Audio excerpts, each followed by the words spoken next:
Reinos Olvidados volumen 1 de El Elfo Oscuro segundo noche, sin estrellas R. a Salvatore Timunmas, y el primer día, Ed creó el mundo de los Reinos Olvidados, y le dio a mi imaginación un lugar para vivir.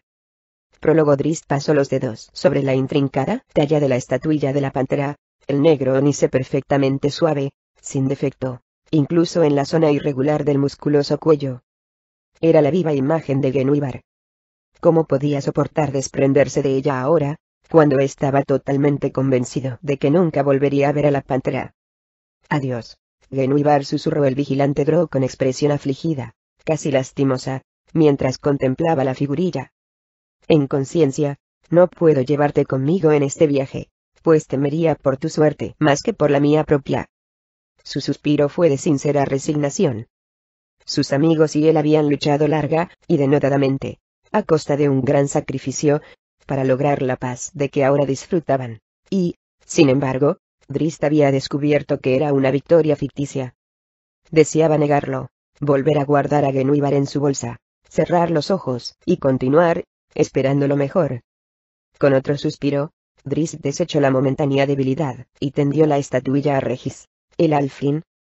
Regis alzó la vista hacia Drizzt, y lo miró con incredulidad durante un largo rato, en silencio, impresionado por lo que el Drow le había dicho, y lo que le había pedido. 5 semanas, le recordó Drizzt. Los rasgos del alfil, juveniles y angelicales, se crisparon. Si Drizzt no volvía dentro de 5 semanas, Regis tenía que darle la estatuilla a Catibrie, y decirles a ella y al rey Bruenor la verdad acerca de la marcha del Drow. A juzgar por su tono sombrío, Regis comprendió que Drizzt no esperaba regresar. Siguiendo un impulso, el alfling soltó la figurilla sobre la cama, y manoseó la cadena que llevaba al cuello, intentando soltar el cierre que se había quedado enganchado en los rizados mechones de su cabello castaño. Por fin consiguió desenredarla, y se la quitó, dejando a la vista un colgante con un enorme y mágico rubí. Ahora fue Drizzt el que se quedó pasmado. Sabía cuánto valoraba Regis esta gema y la pasión con que el alfling la deseaba. Decir que Regis actuaba de una manera poco característica en él era quedarse corto. No puedo aceptarlo, rehusó Drizzt al tiempo que apartaba la joya. Quizá no regrese, y se perdería. Cógelo, instó Regis bruscamente. Con tanto que has hecho por mí, por todos nosotros, sin duda te lo mereces. Una cosa es que dejes a Genwibar, pues sería una tragedia que la pantera cayera en manos de tus perversos congéneres, pero esto es solo un aderezo mágico, no un ser vivo, y puede ayudarte en tu viaje. Llévalo como llevas tus cimitarras. El alfling hizo una pausa, la mirada prendida en los ojos de color violeta de Drizzt. Amigo mío. Regis chasqueó los dedos de repente, rompiendo el momento de silencio, y cruzó la habitación. Sus pies descalzos resonaron en la fría piedra del suelo, y el camisón susurró en torno a su cuerpo. De un cajón sacó otro objeto. Una máscara de aspecto corriente. La recuperé, dijo, no queriendo revelar toda la historia de cómo había conseguido el familiar objeto.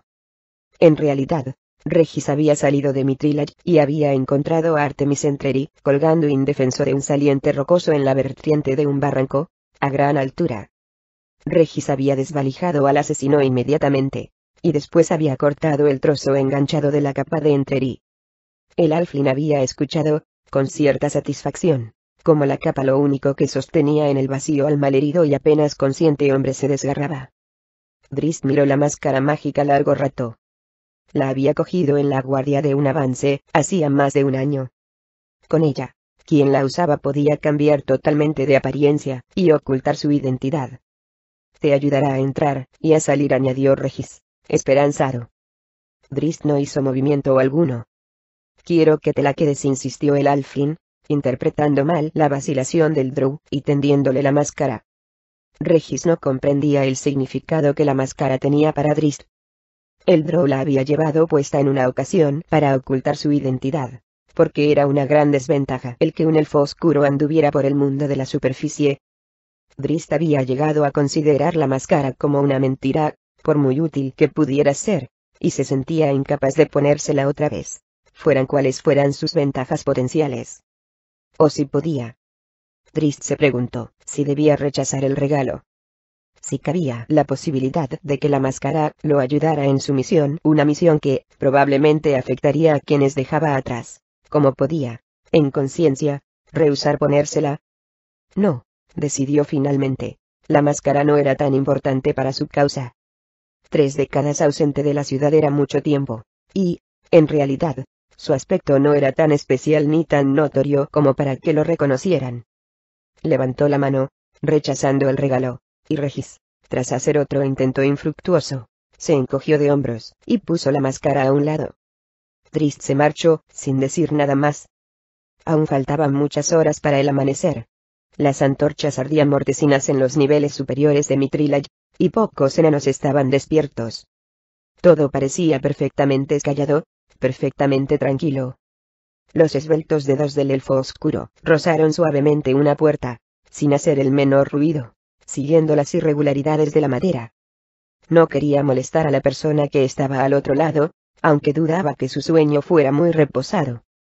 Cada noche, Drizzt deseaba acercarse a ella y consolarla, pero no lo había hecho, porque sabía que sus palabras podían proporcionar poco alivio a la pena de Catibrie.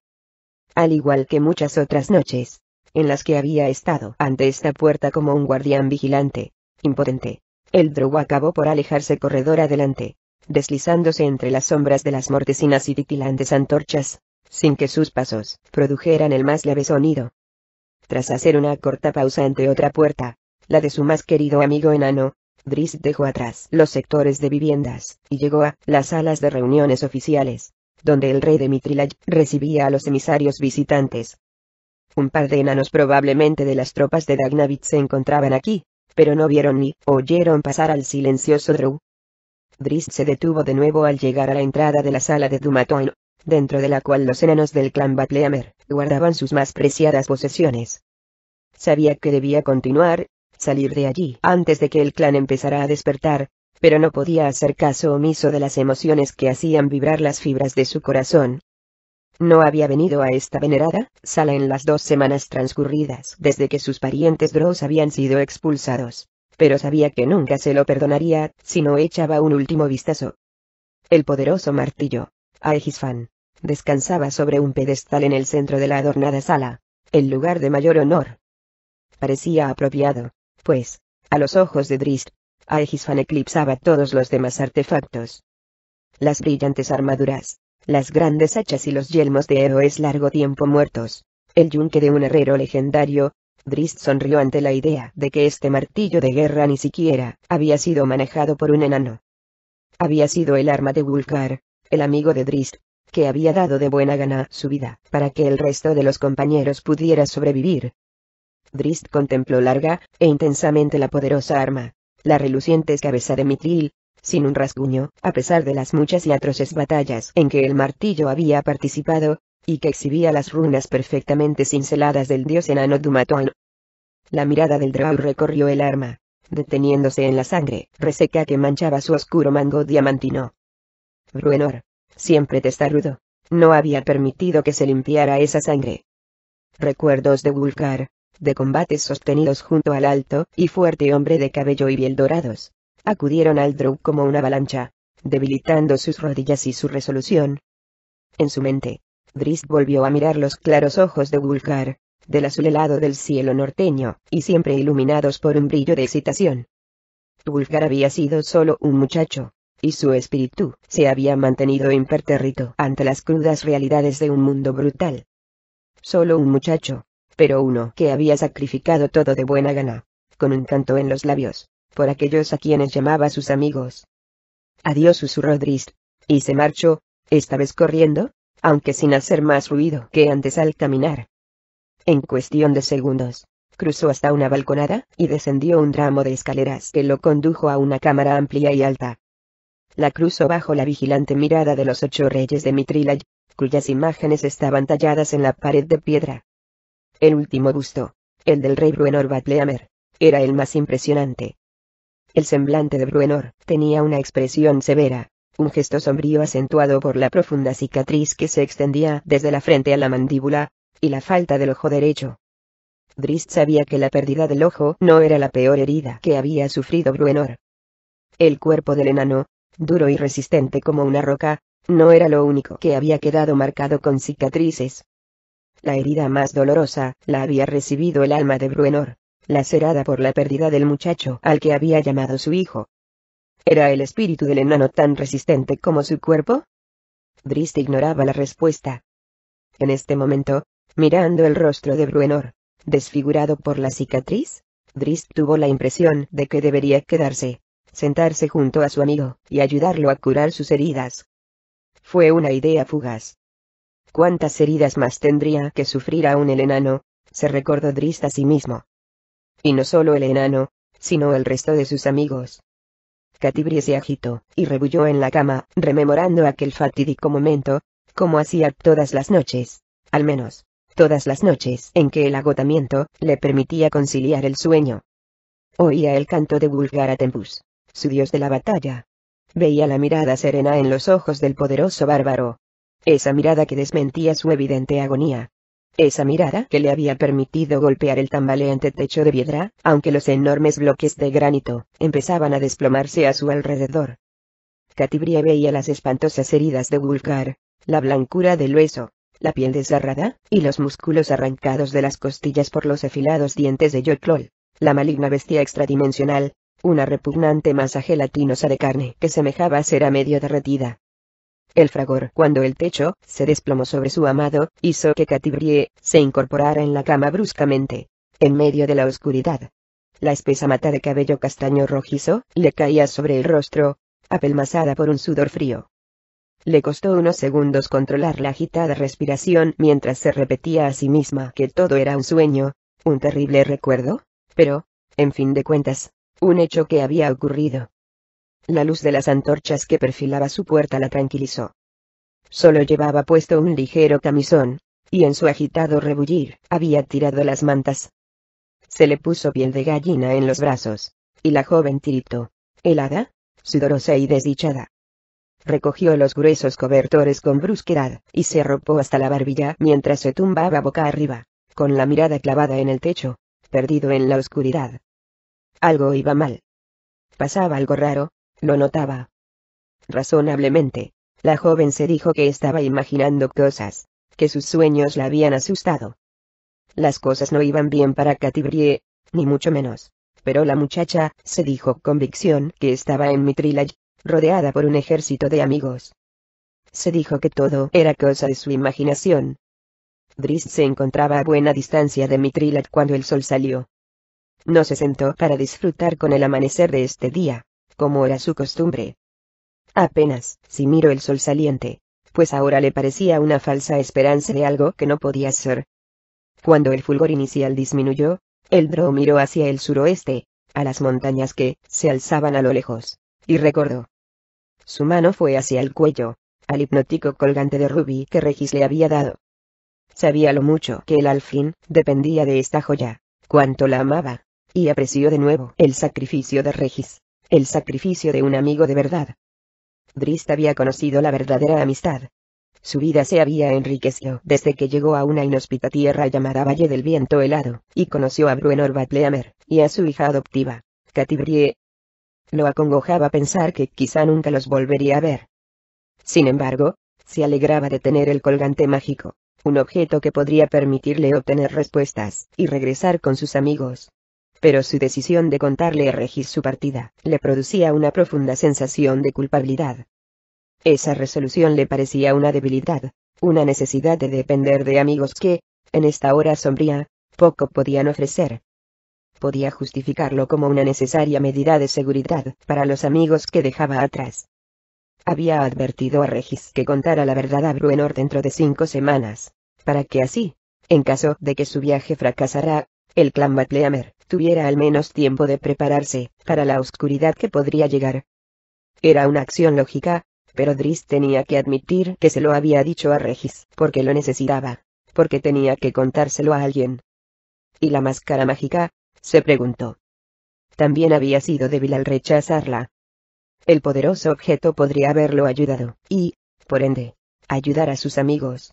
Pero no había tenido el coraje de ponérsela, ni siquiera de tocarla. Las dudas flotaban alrededor del drow, cernidas en el aire ante sus ojos, burlándose de él, Drizzt suspiró y frotó el rubí entre sus esbeltas y oscuras manos. A pesar de toda su habilidad con las armas, a pesar de toda su dedicación a unos principios, a pesar de todo su estoicismo de vigilante, Drizzt Do'Urden necesitaba a sus amigos. Volvió la vista hacia Mithril y se preguntó, por su propio bien, si había hecho lo correcto al emprender esta misión solo, y en secreto. Otra muestra de debilidad, decidió Drizzt, porfiado. Soltó el rubí, apartando mentalmente de un manotazo las dudas persistentes, y metió la mano en su capa de viaje de color verde bosque. De uno de los bolsillos, sacó un trozo de pergamino, un mapa de la zona entre las montañas de la Columna del Mundo, y el gran desierto de Anauroch. En la esquina inferior derecha Drizzt había marcado un punto, la situación de una cueva desde la que había emergido a la superficie en una ocasión. Una cueva que lo llevaría de vuelta a casa. Primera parte. Atado al deber. Ninguna raza en todos los reinos entiende mejor que los Drows la palabra venganza. La venganza es su postre diario en la mesa, el dulce que saborean en sus sonrientes labios, como si fuera el mayor y más delicioso placer. Y con esta ansia, ¿vinieron los Drows por mí? No puedo evitar la rabia y la culpabilidad que siento por la muerte de Wulfgar, por el dolor que los enemigos de mi oscuro pasado han ocasionado a los amigos que me son tan queridos. Cada vez que miro el rostro de Catti-brie, veo una profunda y perpetua tristeza que no debería estar ahí, una carga que está fuera de lugar en los chispeantes ojos de una criatura. Afligido por una pena similar, no tengo palabras de consuelo para ella, y dudo que exista palabra alguna que pueda procurar alivio a ese dolor. Es pues mi cometido seguir protegiendo a mis amigos. He llegado a comprender que debo sobreponerme a la pérdida de Wulfgar, a la tristeza que se ha adueñado de los enanos de Mithril y de los esforzados hombres de piedra alzada, por la descripción hecha por Catti-brie de aquel asiago combate. La criatura con la que lucha Wulfgar era una Yotlol, una doncella de Yot. Con esa siniestra información, debo mirar más allá del pesar inmediato, y tener en cuenta que la tristeza que temo está aún por llegar. No comprendo los juegos caóticos de la reina araña, dudo que incluso la perversa gran sacerdotisa conozca los verdaderos designios de esa vil criatura, pero la presencia de una Yotlol tiene una trascendencia que ni siquiera a mí, el peor de los estudiantes religiosos Drows, me pasa inadvertida. La aparición de la doncella pone de manifiesto que la persecución contaba con el favor de la reina araña. Y el hecho de que la Yotlol interviniera en la lucha no es un buen presagio para el futuro de Mithril. Es una suposición, desde luego. Ignoró si mi hermana Vierna actuaba de común acuerdo con cualquiera de las otras fuerzas oscuras de Menzoberranzan, o si con la muerte de Vierna, la muerte de mi último familiar, mi vínculo con la ciudad de los Drows, volverá a tenerse en cuenta. Cuando miro a Catti-brie a los ojos, cuando veo las espantosas cicatrices de Bruenor, se me recuerda que una suposición esperanzada es algo frágil y peligroso. Mis perversos congéneres ya han matado a uno de mis amigos. No matarán a ninguno más. No puedo hallar respuestas en Mithril. Nunca sabré con seguridad si los elfos oscuros aún tienen sed de venganza, a menos que otra fuerza de Menzoberranzan venga a la superficie para reclamar mi cabeza como trofeo. Con el peso de esta verdad sobre mis hombros, ¿cómo podría viajar a Luna Plateada, o a cualquier otra ciudad cercana, reanudando mi forma de vida normal? ¿Cómo podría dormir en paz mientras en mi corazón existiera el temor de que los elfos oscuros podían volver en cualquier momento y poner de nuevo en peligro a mis amigos? Aquí, en la aparente serenidad de Mithril, al grato abrigo de su tranquilidad, no descubriré nada de los proyectos futuros de los Drows. Sin embargo, por el bien de mis amigos, debo conocer esas oscuras intenciones. Me temo que solo me queda un lugar en el que buscar. Wulfgar dio su vida para que sus amigos pudieran vivir. En conciencia, ¿podría ser menor mi sacrificio? Drizzt Do'Urden I, el ambicioso, el mercenario, se recostó contra el pilar en el que se afianzaba la amplia escalera de Tierbreche, en el sector norte de la gran caverna que albergaba a Menzoberranzan, la ciudad Drow. Jarlax se quitó el sombrero de ala ancha, y se pasó la mano sobre la suave piel de su rapada cabeza mientras mascullaba unas cuantas maldiciones en voz baja. Había muchas luces encendidas en la ciudad. Las antorchas titilaban en las altas ventanas de las casas esculpidas en las formaciones de estalagmitas naturales. Luces en la ciudad Drow. Muchas de las trabajadas estructuras llevaban mucho tiempo decoradas con el suave fulgor de los fuegos fatuos, la mayoría de tonalidades púrpuras y azules. Pero esto era diferente. Jarlax le cambió el peso sobre el otro pie, e hizo un gesto de dolor al sentir la carga en la pierna recientemente herida.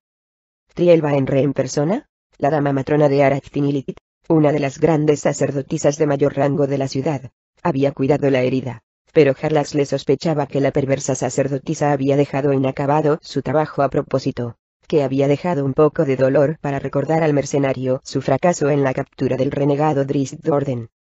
El resplandor me hiere los ojos. El irritado comentario sonó a espaldas del mercenario. Jarlax le se volvió y vio a la hija mayor de la matrona Baenre, la propia Triel. Era más baja que la mayoría de los Dross, unos 25 centímetros más baja que Jarlaxle, pero se conducía con una dignidad y un aplomo innegables. El mercenario conocía sus poderes, y su temperamento voluble, mejor que la mayoría, y, ni qué decir tiene, trataba a la menuda mujer con muchísimo cuidado. Observando fijamente la ciudad con los ojos entrecerrados, la sacerdotisa se puso a su lado. Maldito resplandor, rezongó. Es una orden de tu matrona, le recordó Jarlaxle. Su ojo descubierto evitó la mirada de ella. El otro quedaba tapado por un parche oscuro que se ataba en la parte posterior de la cabeza. Se puso de nuevo el amplio sombrero, inclinándolo más hacia adelante, al tiempo que intentaba disimular su sonrisa de satisfacción al ver la mueca de la mujer como respuesta a su comentario. Triel no estaba contenta con su madre. Jarlaxle se había dado cuenta de ello desde el momento en que la matrona Baenre había empezado a dar a entender sus planes. Posiblemente, Triel era la más fanática de las sacerdotisas de la reina araña, y no iría en contra de la matrona Baenre, la primera madre matrona de la ciudad, a menos, claro, que Jot se lo ordenara. Vamos, gruñó la sacerdotisa.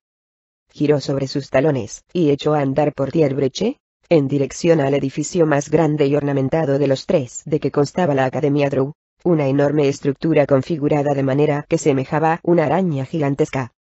Jarlaxle se quejó intencionadamente mientras caminaba cojeando, y se fue retrasando con cada paso. Aún así, su intento de obtener un poco más de magia curativa no tuvo resultado, pues Triel se limitó a pararse en la entrada de la gran estructura, y lo esperó con una paciencia impropia de ella, ya que Triel nunca esperaba por nada ni por nadie, y Jarlaxle lo sabía. Tan pronto como el mercenario entró en el templo, lo asaltó un sinnúmero de olores, desde el aroma del incienso al de la sangre de las últimas víctimas que empezaba a secarse, y los cánticos llegaban desde cada pórtico lateral. Triel hizo caso omiso de todo ello. Pasó indiferente ante las escasas novicias que se inclinaban a su paso al cruzarse con ella en los corredores. La resuelta hija Baenre se dirigió a los pisos más altos, a los alojamientos privados de las damas de la escuela, y cruzó un pequeño vestíbulo, cuyo piso estaba cuajado de reptantes arañas, entre las que Jarlaxle vio unas cuantas tan grandes que le llegaban a la altura de las rodillas. Triel se detuvo entre dos puertas igualmente decoradas, e indicó a Jarlaxle con un ademán que entrara en la de la derecha. El mercenario vaciló, aunque disimuló bien su desconcierto, pero Triel esperaba esta reacción, y, agarrando a Jarlaxle por el hombro, lo obligó a girar sobre sí mismo con brusquedad. «¿Habías estado aquí antes?», lo acusó. «Solo cuando me gradué en la escuela de guerreros», repuso el mercenario al tiempo que se apartaba de la mujer. «Como todos los graduados de Melemactere». «Has estado en los pisos superiores», dijo con un gruñido Triel, mirando fijamente a Jarlaxle. El mercenario soltó una risita. «Vacilaste cuando te indiqué que entraras en la cámara», prosiguió la sacerdotisa, «porque sabías que la de la izquierda es mi alojamiento privado, y era ahí a donde esperabas ir». «Ni siquiera imaginaba que iba a ser citado en este lugar», replicó Jarlaxle intentando cambiar de tema. A decir verdad, lo había cogido un poco por sorpresa que Triel hubiese estado tan atenta a su reacción. ¿Acaso había subestimado la inquietud de la sacerdotisa ante los recientes planes de su madre? Triel lo observó larga e intensamente, sin pestañear. «Tengo mis propias fuentes de información», admitió el mercenario finalmente. Se hizo otro largo silencio, y Triel seguía, sin pestañear siquiera. «Me pediste que viniera», le recordó Jarlaxle. «Te lo ordené», corrigió Triel. Jarlaxle se inclinó en una exagerada reverencia al tiempo que se quitaba el sombrero con un floreo. Los ojos de la hija Baenre centellearon de cólera. «Basta», gritó. Basta también de juegos, replicó Harlaxle. Me pediste que viniera a la academia, un lugar en el que no me siento a gusto, y aquí me tienes. Tienes algunas preguntas que hacer y yo, quizá, tengo las respuestas. La condición implícita en esta última frase hizo que Triel estrechara los ojos. Harlaxle era siempre un oponente cauteloso, y la sacerdotisa lo sabía tan bien como cualquier otro habitante de la ciudad Drow. Había tratado con el astuto mercenario muchas veces, y todavía no estaba muy segura de haber salido a la par con él. Se dio media vuelta y le indicó con un gesto que entrara por la puerta de la izquierda. El mercenario, tras otra cortés reverencia, cruzó el umbral y entró en una habitación, bien decorada y provista de una gruesa alfombra, iluminada con un suave resplandor mágico. «Quítate las botas», ordenó Triel al tiempo que se descalzaba antes de pisar la mullida alfombra. Harlaxle solo había avanzado un paso, y se quedó parado junto a la pared adornada con un tapiz, mirándose los pies con gesto dubitativo. Todo el mundo que conocía al mercenario sabía que sus botas eran mágicas. «Está bien», cedió Triel, que cerró la puerta y pasó a su lado para tomar asiento en un inmenso sillón profusamente acolchado. A su espalda había un escritorio con tapa corrediza, colocado delante de uno de los muchos tapices que adornaba la estancia. Este en particular representaba el sacrificio de un elfo de la superficie a manos de una horda de drows danzantes. Por encima del elfo de la superficie se cernía el espectro casi traslúcido de una semidrow, una criatura mitad elfo mitad araña, de semblante hermoso y sereno. «¿Así que no te gustan las luces de tu madre?», preguntó Harlaxle. «Pues tu habitación está bastante iluminada». Triel se mordió el labio inferior, y volvió a estrechar los ojos. Casi todas las sacerdotisas mantenían sus aposentos tenuemente iluminados a fin de poder leer sus libros. La infravisión, adecuada para percibir la banda infrarroja emitida por el calor, servía de poco a la hora de ver las runas en una página. Había ciertas tintas que mantenían una temperatura distintiva durante años, pero eran muy costosas y difíciles de conseguir, incluso para alguien tan poderoso como Triel. Harlaxle sostuvo impasible la ceñuda mirada de la sacerdotisa. Triel siempre estaba furiosa por una cosa o por otra, reflexionó el mercenario. «Las luces parecen adecuadas para lo que tu madre planea», añadió. «¿Así?», comentó la mujer con tono cortante. «Tan arrogante eres que crees entender los motivos de mi madre». «Su intención es volver a Mithril», dijo con franqueza el mercenario, convencido de que Triel había llegado a la misma conclusión mucho tiempo atrás. «¿De veras?», contestó Triel con gesto taimado. El enigmático comentario confirmó las sospechas del mercenario, que se dirigió hacia otro sillón menos acolchado con pasos ruidosos, a pesar de caminar sobre la mullida alfombra. Triel esbozó una mueca burlona, sin dejarse impresionar por las mágicas botas. Era de dominio público que Harlaxle podía caminar tan silenciosamente o tan ruidosamente como quisiera en cualquier tipo de superficie. Sus numerosas joyas, brazaletes y aderezos parecían estar también encantados, pues repicaban y tintineaban, o no hacían el menor ruido, a capricho del mercenario. «Si has hecho un agujero en mi alfombra, lo rellenaré con tu corazón», prometió Triel a Harlaxle, que se arrellanaba cómodamente en el forrado sillón de piedra, al tiempo que alisaba un pliegue del reposabrazos de manera que el tejido mostrará el dibujo, amarillo y negro, de una araña geantú, la versión de una tarántula de la superficie en la antípoda oscura. «¿Por qué crees que tu madre no irá?», preguntó Harlaxle, pasando por alto, intencionadamente, la amenaza de la sacerdotisa, aunque, conociendo a Triel Baenre, se preguntó cuántos otros corazones habría entretejidos ya en las fibras de la alfombra. «¿Lo creo?», preguntó a su vez Triel. Harlaxle soltó un sonoro suspiro. Había supuesto que la reunión sería controvertida, que habría una porfía en la que Triel intentaría sonsacarle la información que había conseguido a cambio de proporcionarle muy poca de la que ella tenía. Aún así, cuando Triel insistió en que Harlaxle se reuniera aquí con ella, en lugar de seguir la costumbre de encontrarse con él fuera de Tierbreche, el mercenario había abrigado la esperanza de obtener algo sustancial.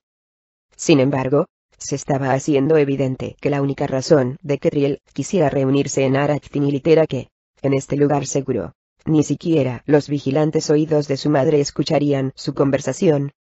Y ahora, después de tantos arreglos concienzudos, Esta reunión de suma importancia se había convertido en una inútil sesión de sarcasmos e ironías. Triel parecía igualmente disgustada. Se adelantó de repente en el sillón, la expresión fiera. «Desea un legado», afirmó la mujer. Los brazaletes de Harlaxle tintinearon al unir las manos y tamborilear unos dedos contra otros, pensando que por fin llegaban a alguna parte. La regencia de Menzoberranzan ya no es suficiente para alguien como la matrona Baenre, continuó Triel, ya más calmada. Se recostó de nuevo en el sillón. Tiene que ampliar su campo de poder. Tenía entendido que las visiones de tu madre eran inspiradas por Jot, comentó Harlaxle, que estaba sinceramente desconcertado por el manifiesto desdén de Triel. Tal vez, admitió la sacerdotisa. La reina araña celebrará la conquista de Mithril, sobre todo si hacerlo conduce a la captura del renegado Durden. Pero hay otras consideraciones. «¿Blindenstone?», preguntó Harlaxle, refiriéndose a la ciudad de los Svirfneblis, los enanos de las profundidades, enemigos tradicionales de los Dross. «Esa es una de ellas», repuso Triel. «Blindenstone no está lejos del camino a los túneles que llevan a Mithril. Tu madre ha mencionado que puede ocuparse de los Svirfneblis adecuadamente en el camino de regreso», apuntó el mercenario, imaginando que tenía que ofrecer alguna golosina si quería que Triel siguiera tan abierta con él. En su opinión, la sacerdotisa tenía que estar muy disgustada para mostrarle de una forma tan sincera sus emociones y temores más íntimos. Triel asintió con un gesto, aceptando las noticias estoicamente y sin sorprenderse. «Hay otras consideraciones», repitió. «El cometido que la matrona Baenre está emprendiendo es enorme, y requerirá aliados a lo largo del camino, quizás incluso aliados hillitas». A Harlaxle le pareció acertado el razonamiento de la sacerdotisa. Durante largo tiempo, la matrona Baenre había tenido un consorte hillita, una bestia fea y peligrosa como Harlaxle había visto pocas. El mercenario nunca se había sentido a gusto cerca de los humanoides cuyas cabezas semejaban las de los pulpos. Harlaxle sobrevivía porque entendía y superaba en astucia a sus enemigos, pero sus aptitudes resultaban penosamente parvas en lo concerniente a los hillitas. Los desolladores mentales, como se llamaba a los miembros de esta perversa raza, simplemente no pensaban igual que otras etnias, y actuaban conforme a unos principios y reglas que nadie, aparte de un hillita, parecía conocer. Con todo, a menudo los elfos oscuros se habían encargado de la comunidad hillita con éxito. Menzoberranzan albergaba 20.000 guerreros expertos, mientras que los hillitas de la región apenas llegaban a un centenar. Los temores de Triel parecían un tanto exagerados. No obstante, Harlaxle no le dijo lo que pensaba. Dado el carácter voluble y sombrío de la sacerdotisa, el mercenario prefería escuchar más y hablar menos. Triel seguía sacudiendo la cabeza y manteniendo su habitual expresión agria. Se incorporó del sillón con brusquedad. Sus ropajes negros y púrpuras, adornados con dibujos de arañas, susurraron mientras caminaba en pequeños círculos. «No será solo la casa Baenre», le recordó Harlaxle con la esperanza de animarla. «Muchas casas tienen luces en sus ventanas». «Madre ha hecho un buen trabajo al unir la ciudad», admitió Triel, y el ritmo de sus nerviosos pasos se hizo más lento. «Pero sigues teniendo miedo», razonó el mercenario. «Y necesitas información, para así estar preparada para cualquier contingencia». Harlaxle no pudo evitar soltar una risita burlona.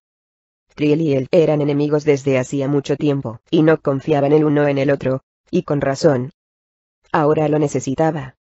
Era una sacerdotisa en una escuela retirada, lejos de muchos de los rumores que corrían por la ciudad. Normalmente sus oraciones a la reina araña le habrían proporcionado toda la información que necesitaba, pero ahora, si yo autorizaba las acciones de la matrona Baenre, y tal cosa parecía obvia, Triel quedaría, literalmente, relegada a las sombras. Necesitaba un informador, y, en Menzoberranzan, Harlaxle y su red de espionaje, Breganda Erte, no tenían parangón. «Nos necesitamos el uno al otro», contestó Triel intencionadamente mientras se volvía para mirar de lleno al mercenario. «Madre pisa un terreno peligroso, eso es más que evidente. Si vacila, piensa quién ocupará el sillón de la primera casa regente». «Cierto», concedió para sus adentros Harlaxle. Triel, como hija mayor de la casa, era, indiscutiblemente, la siguiente en el linaje detrás de matrona Baenre, y, como dama matrona de Arakthinilit, ostentaba la posición más poderosa en la ciudad, detrás de las madres matronas de las 8 casas regentes. Triel ya había establecido una impresionante base de poder. Pero en Menzoberranzan, donde la supuesta ley no era más que la fachada de un caos subyacente, las bases de poder tenían la misma estabilidad que un estanque de lava. Me enteraré de lo que pueda, respondió Harlaxle, y se levantó para marcharse. Y te informaré de lo que me enteré. Triel entendió la verdad a medias en las astutas palabras del mercenario, pero tenía que aceptar su oferta. Un poco más tarde, Harlaxle caminaba libremente por las amplias y sinuosas avenidas de Menzoberranzan, pasando ante la mirada vigilante y las armas dispuestas de los guardias de las casas, apostados en casi todos los pilares de las estalagmitas, así como en las balconadas circulares de muchas estalactitas que colgaban bajas. El mercenario no tenía miedo, pues su sombrero de ala ancha lo identificaba claramente a todo el mundo de la ciudad, y ninguna de las casas deseaba entrar en conflicto con Breganda Erte. Era la banda más secreta, pocos en la ciudad podían siquiera calcular el número de sus componentes y sus bases estaban escondidas en muchos nichos y grietas de la amplia caverna. Sin embargo, la reputación de la compañía era de dominio público, tolerada por las casas regentes, y la mayoría de los habitantes de la ciudad habrían incluido a Harlaxle entre los varones más poderosos de Menzoberranzan. Tan a sus anchas estaba Harlaxle que apenas se fijó en las miradas persistentes de los peligrosos guardias. Iba sumido en sus pensamientos, intentando descifrar los sutiles mensajes de su entrevista con Triel. El supuesto plan de conquistar Mithril parecía muy prometedor. Harlaxle había estado en la fortaleza enana, había presenciado sus tácticas defensivas. Aunque formidables, sus fuerzas parecían exiguas contra la potencia del ejército Drow. Cuando Menzoberranzan conquistara Mithril con la matrona Baenre a la cabeza de las fuerzas, Jot se sentiría sumamente complacida, y la casa Baenre alcanzaría la cumbre de su gloria. En palabras de su hija, la matrona Baenre tendría su legado. La cumbre de poder. La idea persistía en la mente del mercenario. Se detuvo junto a Narbondel, el inmenso pilar que marcaba el paso de las horas en Menzoberranzan, con una sonrisa cada vez más amplia en su rostro, de piel negra como el ébano. La cumbre de poder. Repitió en un quedo susurro. De pronto Harlaxle comprendió la inquietud de Triel. Tenía miedo de que su madre sobrepasara sus límites, que pudiera estar poniendo en juego un imperio, ya impresionante, en aras de otra adquisición. Mientras consideraba la idea, Harlaxle vio un significado más profundo en todo ello. Y si la matrona Baenre tenía éxito, se conquistaba Mithril, y a continuación Blindenstone, reflexionó. ¿Qué enemigos quedarían entonces que amenazaran la ciudad Drow, que mantuvieran unida la inestable jerarquía de Menzoberranzan? En realidad, ¿por qué se había permitido que Blindenstone, un asentamiento enemigo tan cercano a Menzoberranzan, sobreviviera durante todos estos siglos? Harlaxle sabía la respuesta. Sabía que los enanos servían, sin querer, como freno que mantenía a raya las casas de Menzoberranzan. Con un enemigo común tan cerca, las constantes luchas internas de los Drows tenían que mantenerse bajo control. Pero ahora, la matrona Baenre amenazaba con romper ese equilibrio al aspirar a expandir su imperio, incluyendo no solo Mithril, sino también a los fastidiosos enanos. Triel no temía que los Drows fueran derrotados. Tampoco tenía miedo de una alianza con la reducida colonia de Illitas. Tenía miedo de que su madre tuviera éxito, que consiguiera su legado. La matrona Baenre era muy mayor, vieja incluso para los cánones Drows, y Triel era la siguiente en la línea sucesoria al solio de la casa. En la actualidad, sería un puesto realmente satisfactorio, pero se volvería mucho más inestable y peligroso si se tomaban Mithril y Blindenstone. El obligado enemigo común que mantenía a raya a las casas dejaría de existir, y además Triel tendría que preocuparse del lejano mundo de la superficie, donde las represalias a manos de los aliados de Mithril serían inevitables. Harlaxle comprendía lo que la matrona Baenre quería, pero ahora se preguntaba qué sería lo que Jot, respaldando los planes de la marchita mujer, tenía en mente. El caos decidió. Menzoberranzan había estado tranquila mucho tiempo. Algunas casas luchaban, eso era inevitable. La casa de Orden, y la casa de Vir, ambas regentes, habían sido destruidas, pero la estructura general de la ciudad había permanecido firme, sin que nada amenazara su estabilidad. «¡Ah, qué fantástica eres!», exclamó Harlaxle, expresando en voz alta sus pensamientos sobre Jord. De repente sospechó que lo que la reina araña deseaba era un nuevo orden, una limpieza a fondo de una ciudad que empezaba a volverse aburrida. No era de sorprender que Triel, heredera del legado de su madre, se mostrara tan poco contenta. El rapado mercenario, amante de la intriga y el caos, se rió de buena gana, y miró a Narbondel. El calor del reloj estaba muy atenuado, indicando que la noche en la antípoda oscura estaba avanzada. Harlaxle taconeó el suelo, y se encaminó hacia Kellarsor, la alta meseta del muro oriental de Mensoberranzan, la zona que albergaba la casa más poderosa de la ciudad. No quería llegar tarde a su entrevista con la matrona Baenre, a quien informaría de su encuentro secreto con su hija mayor. Harlaxle consideró cuánto debería contarle a la vieja madre matrona, y cómo podía tergiversar sus palabras para sacar el mayor provecho. Cómo amaba la intriga,